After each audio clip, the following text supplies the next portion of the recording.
it is time for another storied, legendary edition of the Red Rivalry, in which the stakes couldn't be any higher. And so I am here with our dear, dear, dear friends from the League Leaders podcast, George and Zach, the dynamic duo, the papa and son wonders, who are here to try and convince us that there's any chance in the world that Clutch is going to win this game. Welcome to the show, everybody. Hey, what are you doing, Cole? I'm starting this thing off hot, buddy. You know what? I was listening to your intro there, and you're like, the storied rivalry. And it's like, wait, we didn't come up with this until the beginning of this year. So. Yeah, maybe not the most storied. Hey, come on, man. This is all we've got right now. This is totally not fabricated. Like, we definitely didn't come up with this ourselves. The LCS is in on this. Like, it's official. It's a big deal. Yeah. Oh, hey, what? I'm sorry. I'm getting a tweet in from Michael at Riot, who's there is no such thing as the Red Rivalry. Oh, okay. Well, okay. They must have decided, since we won it so much, that they just didn't need it anymore. I'm sorry. What's the standings for this split? We're up 1-0 over Man, you. One game out of how many now? And what was the series score before that? I don't know. Oh, the series doesn't matter. This is the last one. This is the very one. last well, one. Actually, do you mind if we start there and just talk briefly about that? I mean, how are you guys feeling right now, rolling up to what possibly could be your last week? And if you get that playoff spot, then at least there's an end to this Clutch Gaming thing that's in the near future, and that has to feel a little bit uncertain for you guys. So, how are you feeling about the transition with Dignitas and what's going to happen with the team? Well, it's nervous for us because we're just fans and we want to see the players succeed regardless of where they go. But I mean, Dignitas seems to have been doing really great things with them so far. I know it's probably a little bit controversial letting go of the head coach mid-split, but I mean, I've seen a lot of improvement since then. And honestly, since week 2, when it was announced that Dignitas was going to be more heavily involved with just running the team, we've seen improvement. We're not, on a 9-game loss streak to start the split. So, man, don't bring that up. Good gosh, don't bring that up. It's ancient history. Just like the storied history of the Red Rivalry. That loss streak is ancient history. history. Fresh for me, I'm just saying. Both of us know a little bit about losing streaks. Let's just say a little bit. Actually, Cole, I'm going to turn this around and ask you, or ask people that are watching this. Is it us, or can you tell a difference, Cole, in the play of Clutch, A, since Dignitas took over, and B, in the last 3 to 4 games when we saw a coaching change? Have you noticed anything, or are we just as fans projecting all this stuff onto Clutch? No, I think there is something to it. What I saw, and I was looking especially at the VODs from this past weekend, from you guys, because I was trying to get a sense of just what kind of opponent that we're coming up against, and like honestly, I felt impressed more than I thought I was going to, and I don't mean to be that disrespectfully. Like when I saw like we played a common opponent, right? Like you guys played FlyQuest. And I saw you guys put on a dominating, clear win of a performance similar to the way we did.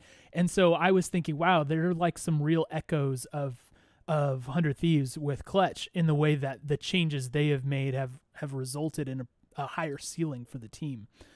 Sure. I mean, I felt it. I'm not the expert analyst that, you got, like Zach, especially you, man, like you're like a wizard in my DMs all the time. But, like I get that sense for sure on my end. Well, and I think that was the thing that we've been talking about this week, because honestly, going into last weekend's games, we were like, you don't have to go 2-0, but show us something. That was our theme for our podcast that we released on Thursday, is show us something. And I felt like they did. Even in the loss, I felt like they did. And I felt like a couple of plays in there would have made a world of difference. Yeah, absolutely. We are definitely kindred spirits there, because I know what that feeling is like to say, like, even if we lose, can we just try to win, please? Show us something. Yeah. Yeah. Zach, first of all, I'd just like to point out that since Cody's son got tired of 100 Thieves and came over to the light side of the force, I don't think you guys have beaten us since then. I just want to point that out to you.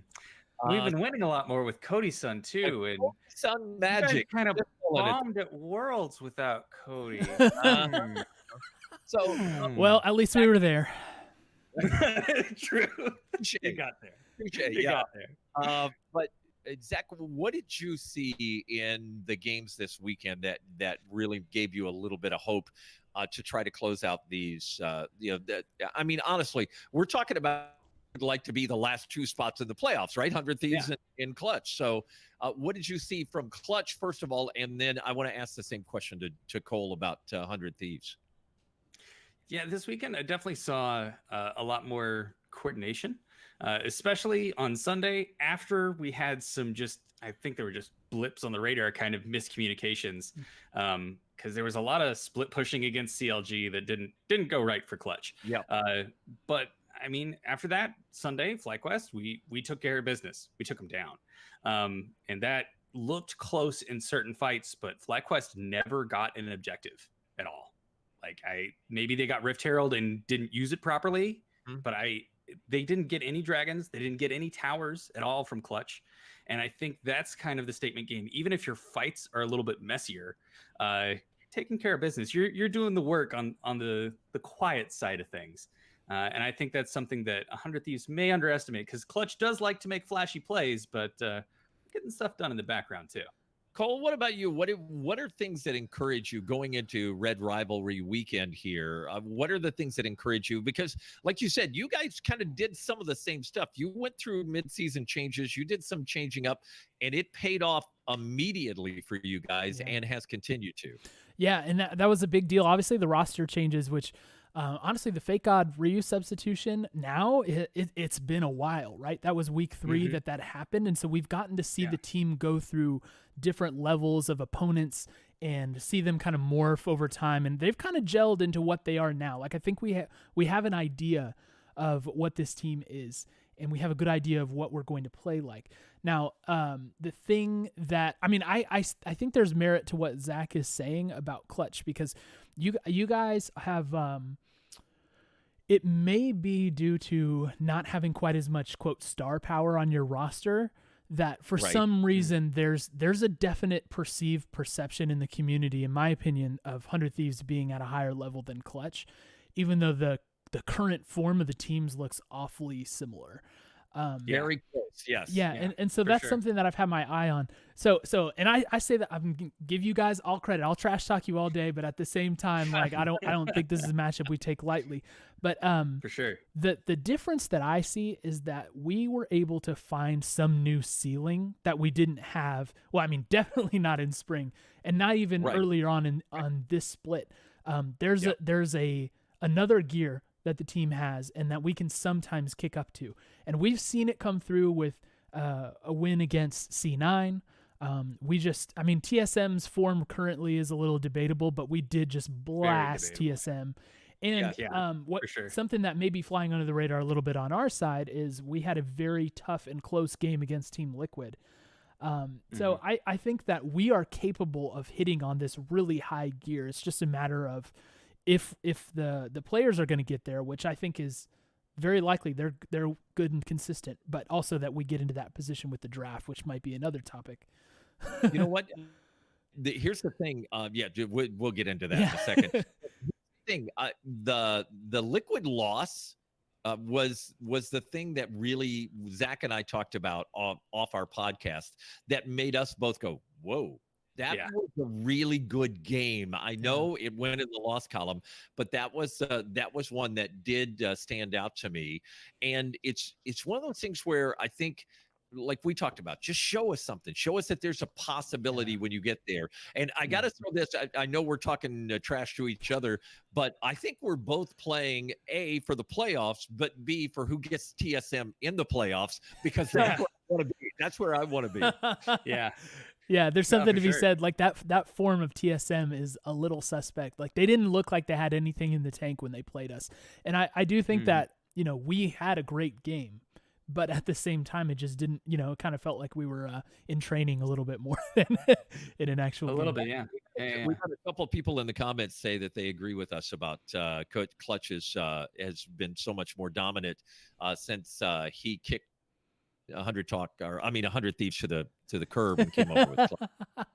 Thank you guys. I'm glad you agree with us. So. Yeah. Yeah. He's made a big difference. It's been a really big deal. Difference has definitely been noted for sure. Yeah. All right. So you brought up Cole. You brought up draft crap. You want to talk? Boy. Yeah. Go there. Okay. Yeah, So I would like to do it this way. I will talk about the 100 Thieves draft and what Sure. I perceive to be our current predicament. And then I want to hear from you guys on the drafting side with Clutch, and we can kind of check notes Actually, and see where we be really short. We suck at it. Okay. Hey, well, hang on. Sir, Sorry. we've had a coaching change. You can't, not anymore. It has been better, yeah. So Yeah. All right, sorry. All right, talk about your issues, 100 Thieves issues with draft. Yeah, here's the thing. So I think it was 3 weeks ago. It might have been 2. But Jordan and I were talking on a regular show, and we were saying to each other, it looks like we've found a way that suddenly teams feel pressured in pick bans with us because, we've got these power picks coming out of nowhere that kind of change the game. And it's like, okay, they planned for this pick, but they didn't plan for Rio on Corky, or they didn't plan for Amazing on Sejuani. Now, I think the last couple weeks, what has shaken out is that we found that to not actually be true. And I think it was one of our blunder insights that we had. And we've had to walk that back a bunch because honestly, it seems now like if teams are able to keep away specifically those picks I mentioned, the Corky on Rio, or Rio on Corky and the Sejuani for Amazing, if they're able to keep us away from that, we are struggling. Like, there was some insane statistic. I should have it in front of me if I was a better podcaster. I'd have it right in front of me. But we actually compared the record of Amazing on all these different champions. And if you rule out like a jet lag game that he had that was really weird, he basically is winning like 6 out of 7 games on Sejuani, right? And then he's struggling to win with any other champion. And that's a big thing. And Ryu's performance on Corky is pretty drastic of a difference maker as well. So now it kind of feels like, well, as long as you can keep us away from those couple of power picks, maybe keep Fate God on something that he's not comfortable on, which probably ban Renekton or something. Seriously. You might be in a pretty good position. Like, I feel like we have that high ceiling I talked about. Just like we can really smash teams, but only when we get the draft to really work out the way we want. So I do have a little bit of worry on that end. Here's the thing I'll say, and I just have a quick comment, and then I'll let Zach jump into that. That was the thing that I kept seeing with the former coach with Clutch, is I felt like there were some things that we did well, but I felt like the other teams that we were playing, like, totally figured out what those things were and then banned them, and we were screwed. Yeah. And it just really was frustrating to watch from game to game. But Zach is much more adept at breaking down like drafts and picks and stuff like that. Just, a little bit. Yeah. A little bit. Just Yeah, a little. a little. Yeah. But yeah, no, I totally agree with McScraggs as head coach. There, you could see times where you could follow the pick and ban, and just from a solo queue kind of perspective, be like, all right, Clutch is going to go for these 2 picks. And then what's banned? The pick, one of those picks, and the second best version of that pick. And it's like, well, I guess that plan's out the window now. So honestly, there's been a lot more consistency and a lot more resiliency, I think, with ThinkCard at head coach, along with Artemis as the assistant coach. They've just had better drafts, or at least better plans going into it, it seems like. And honestly, we're taking power picks a lot more, and we're goddamn banning Yumi. Yeah. Please. Yeah, we lost the TSM game completely because of Yumi, so I know how that feels. I hate that champ so much. It's so crazy. Just ban it. Just get rid of it. Yeah. But I will say that you guys got to be looking like everybody else. Like, all right, we got to ban Hooney's Rumble. We can't let him have that. That can be a problem, child. But at the same time, it's like, what are you giving up for that? You know, I will say that there's a lot of mages going top lane, and not many bruisers like there have been for just about everybody else. So that's a little bit of a concern for me. Mm-hmm. But the other thing you got to keep on your ban list is Lyra's Skarner. Lyra's Skarner is like amazing Sejuani. It's a totally different beast when Lyra's on Skarner as opposed to anything else. So, but you're not the only one who knows that. You know? I know, but there's points to pick at for both teams. Let me put it that way. So it's going to be really interesting to see how things unfold. That's for sure. Where do you all see, Cole, if you were to pick out a place that you really are going to be watching to see how the game goes? Where are you watching? Top lane, mid lane? Where is it that you think the battle really comes? It's definitely going to be top lane for me. Like, Fake God is a player that we are learning about. Whereas the rest of the team, we feel like we know what we have. So if I think about the bottom lane, I think like Bang and Aphromoo, as long as they're on reasonably comfortable champions, I feel strongly that they'll, hold their own in lane and be able to push an advantage there. But top lane, it's like, Fake God is growing really quickly. I think everybody would agree that he's not the same player as he was when he first got his LCS start. And we were just able to see him turn a corner against Broken Blade on the Renekton. So we're hoping that he's able to have a lane advantage. Oh, and I'm screwing up my audio setup because I accidentally hit my mouse. I apologize. We're hoping he's able to get a laning advantage and do something about that. But I'm the most worried about that matchup out of anything. So to me, if I'm watching the first 15 minutes of this game and Fake God gets smashed in lane, then I have serious concerns about the outcome. About how it's going to go. Yeah. Zach, for you, flip that question around. What is it that keeps you up at night? What worries you in this matchup tonight or coming up this weekend? Honestly, I'm not super worried. Ooh. Oh! I mean, just saying. To Cole's point, I do think that top lane is going to be the most important thing here. However, we don't have any Twitter beef between Huni and Broken Blade or Huni and Fake God. Oh, wait. We're not tilted going into the game like I have to kill this guy so bad. Yeah. And so it's only going to take 2 people to take down. I was going to say, are you going to send 5 people to kill him like CSM did? No, we only need 2. Yeah. But no, and as you said, I do think that it's going to be pretty even both in mid lane and in bot lane, actually, because I'm not sure it's going to be really, really draft dependent on whether or not Bang and Aphromoo or Cody, Sun, and Vulcan are going to be the ones with the lane advantage. And even then, I think both of our bottom lanes are competent enough to hold their own without just giving up the whole lane. Lane, right? Yeah. Interesting comment. I love this. Ray's Modern Life. Thanks for the comment. Said it's a big issue because Huni demands a lot of resources in that top lane. So Fake God might get camped a lot. And I think that's a really good observation, actually, with the way that might go. But to your point, Cole, I think, watching that first 10 to 15 minutes is hopefully going to tell us some good things, you all not so good things, but you know what I mean. I agree with you. I see that. I mean, to me, like you were talking about, we don't have the star power sometimes that you guys do on your team, right? Marquee value, that kind of thing. Yeah, I'm not nervous necessarily about any of the matchups. That's interesting. I wanted to ask. I mean, we totally glossed over Demonte Ryu. We did, which I thought I really thought you guys would point to as a strong matchup for you, because Demonte has had his moments, but largely he's been pretty good in my estimation this split.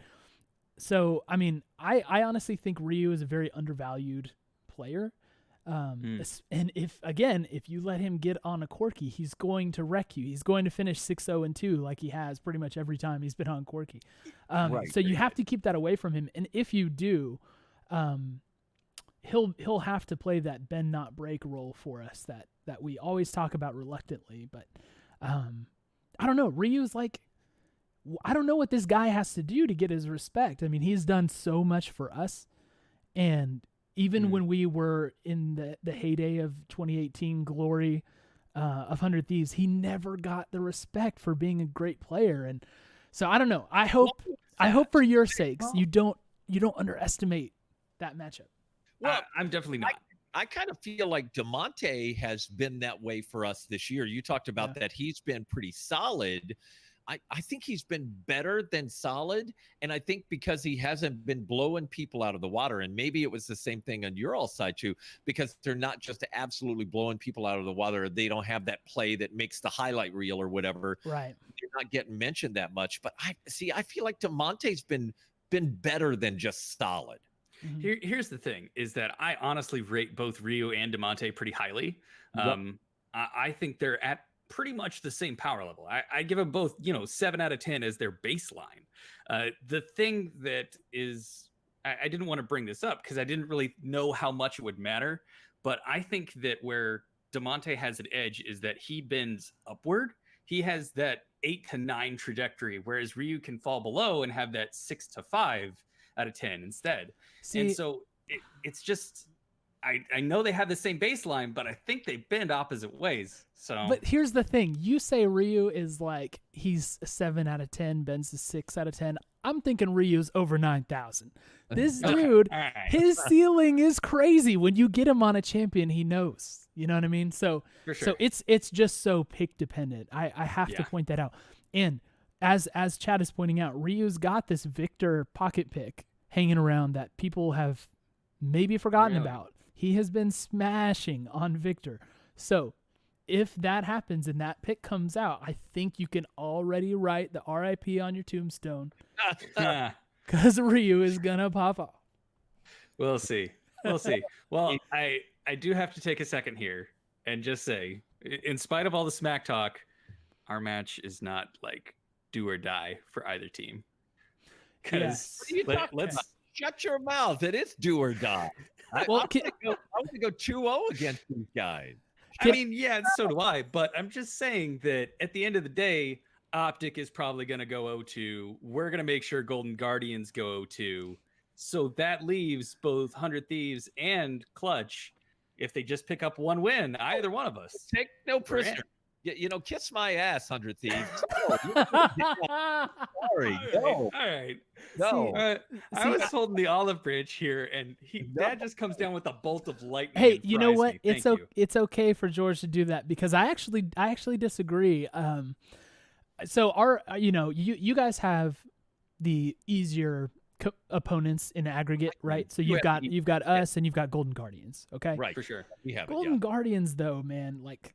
Froggen has been a huge thorn in our side, and if he pulls out one of his weird mid lane picks, like I honestly don't see you guys beating them. And on our side, CLG is like, what? They're gonna play standard and they're gonna be super tough. And I honestly imagine us winning. Wait a minute. So you're saying that your game against CLG is going to be easier than our game? Oh no! I'm saying I think we are going to lose to CLG. Yeah, I think CLG is super strong. Okay. Yeah. Wait, I totally misunderstood. Okay. As much as I would like to rain the fire down on you, George, I'm trying to be a responsible analyst to my people here. You were moving your mouse earlier. He was taking a hit off. And I don't know what he was doing, but yeah. But yeah, I think the CLG game is going to be super tough for us, and it's hard to predict a win there, even if we're playing on that high level that I've talked about. We have that extra gear. If we hit it against CLG, they're looking really strong. It might not matter. Mm-hmm. So that's a tough one for us. So I think for this one, it's kind of a must win for us, barring some pretty crazy circumstances. Yeah. Hey, I mean, you went 1-1 last weekend. You beat the harder opponent on paper. You beat TSM and you lost to Golden Guardians. So... I don't think anyone right now would rate TSM above CLG, though. I agree. You're right. You're right. I agree with you. But yeah. Point being made, you fumbled against the weaker opponent and you won against the stronger opponent. So I'm just saying, give us the 2-0 would be fine. You know what? It's the draft. It's the draft. Go back to draft again. I swear to good every podcast we do would start with Zach just railing on the draft if I would let him. Yeah. But it's like, dude, we've got to talk about other stuff. But no, I really do think the stakes are pretty high here. And For sure. here's the thing I love.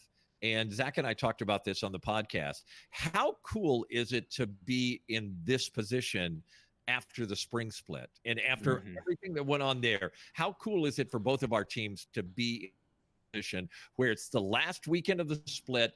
We're both still in contention for a playoff spot, and likely whoever wins this definitely is going to have the inside track on getting that playoff spot. So I love it that we're here and that the teams rallied after some tough and up and down in this split. I really do. Yeah, sure. It's cool, and it's like you said. I definitely would not have pictured that after spring split. No, exactly. Things were looking pretty dire on a few different levels. So we're happy to be here, but this is the thing. Like, you make playoffs. I was actually talking to Jordan about this on our show. Like, say one of us finishes in 6th place and one of us finishes in 7th. Let's say that happens, right? Okay. For all intents and purposes, we are basically the same team, basically the same finish. It feels so drastically different to make playoffs. And I don't really know does. why that feels so acutely. Like, 6th place is 20 times better than 7th place, but it feels like that. And we need that like mental win, right? Yeah. Because the opposite side of this for us, and like I said, a lot of this is the consequence of the whole star power marquee name kind of thing that we have for us. Like, it really feels like a lost year if we don't even make playoffs the entire year. And we had Bang on our team, and we had Someday on our team, who's not even playing right now. That stuff would feel really, really bad, and it would feel like this year was very lost. And that's something that is just hinging on the difference between 6th and 7th place. It really. Here's what I will say to you, though, is that in talking this week, the many conversations that I've had with the script writers at Riot, it's going to be so much better if Clutch can go out on a win before Dignitas takes over. They've already scripted that in. There's going to be some glitches, some stuff like that. It's going to happen. I mean, Clutch is the story to make the playoffs and go out in a blaze of glory before Dignitas. It's already been decided. I see how that narrative is great, but to get the league to care about writing a narrative for you, you got to have people who like your team. So it's 100 Thieves being written in. Oh, hang on. You're forgetting. You're forgetting. That one, yeah. Clutch is but a face mask of Dignitas, my friend. And trust me, the Dignitas and that's people a have plus. been way before you. You know what? It's funny. Somebody brought up in the comments that I don't think 100 Talk has won their first game of the weekend in quite some time.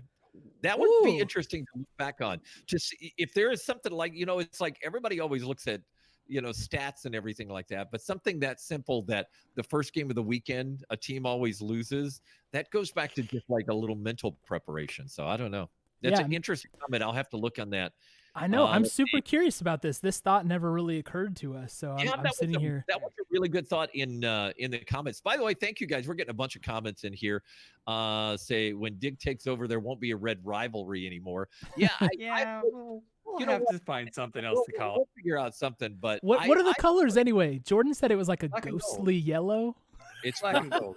Yeah, black and gold. Black and gold. Yeah. I mean, man.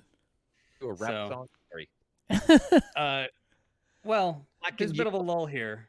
I gotta say, I've come up with a great bet. Since, we're talking about the stakes. Let's talk about the stakes. Podcast and doing this, we lost, and we made you guys that absolutely incredible intro for your podcast. Oh yeah. Oh, that was after I chopped the first 15 seconds of it off in like the last second, it was great because George has this. I mean, I talk about it all the time.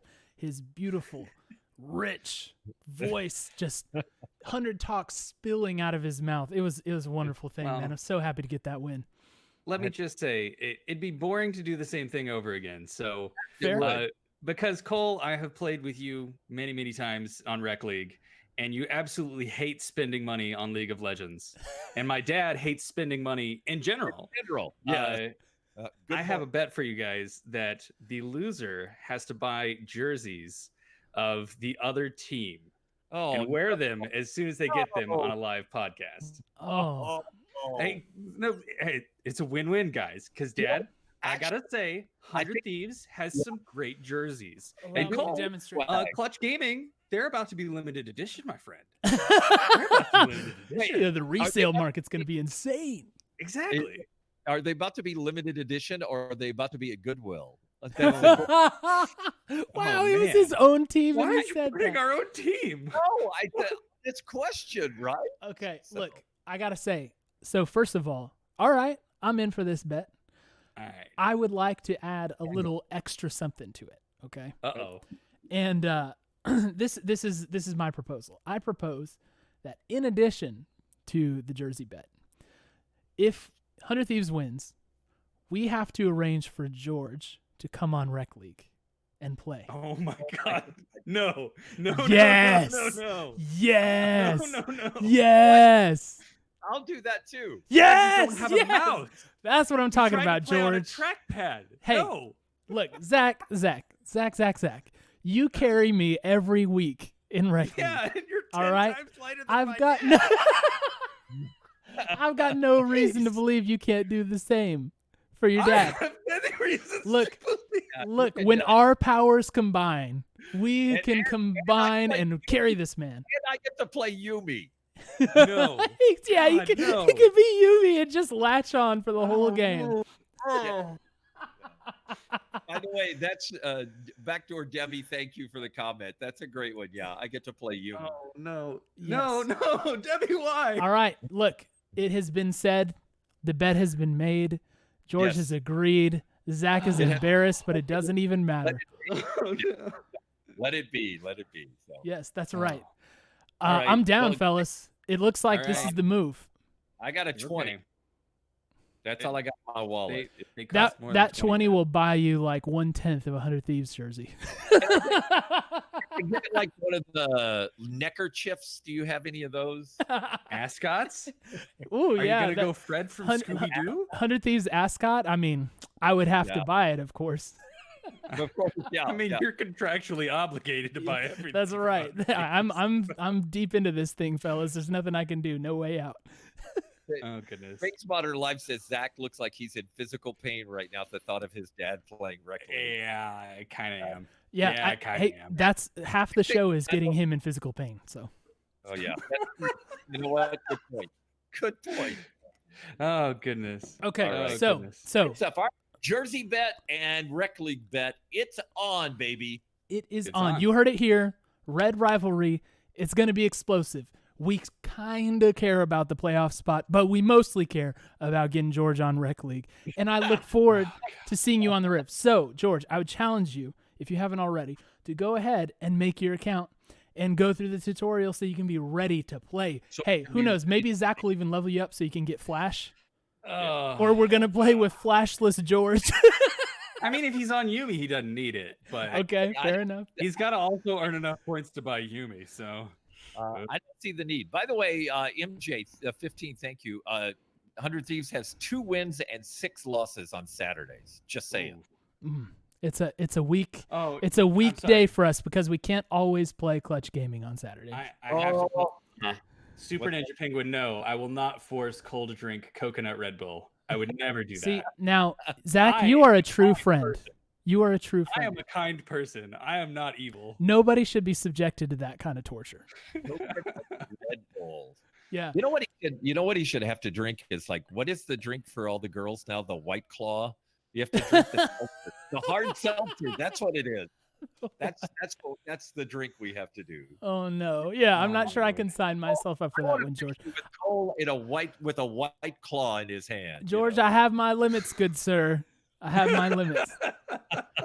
Look, hey, can I take a minute, if you guys don't mind, as we wrap this thing up? I just want to say that in the impending shadow of this Red Rivalry that we're seeing here, you guys are awesome, and this has been really fun to do. Oh my gosh, Absolutely. The Oh my Dignitas gosh, no. thing, I don't know how it's going to affect things down the line, but it has been really fun to associate with you guys, do shows with you guys, to banter with you guys, and to just create this, fan cast community with you guys. We really appreciate everything that you've done, and it's been so much fun. So no matter what happens, we can't let this thing go away. Oh, no. We're here to stay. You can't get rid of us. You can't get rid of us. Well, we can get rid of your team by beating you on Saturday. Ooh. I don't know about you. No. We'll find other teams. We'll take over 100 Talk. How confident are we that we're going to win? I'm planning a party.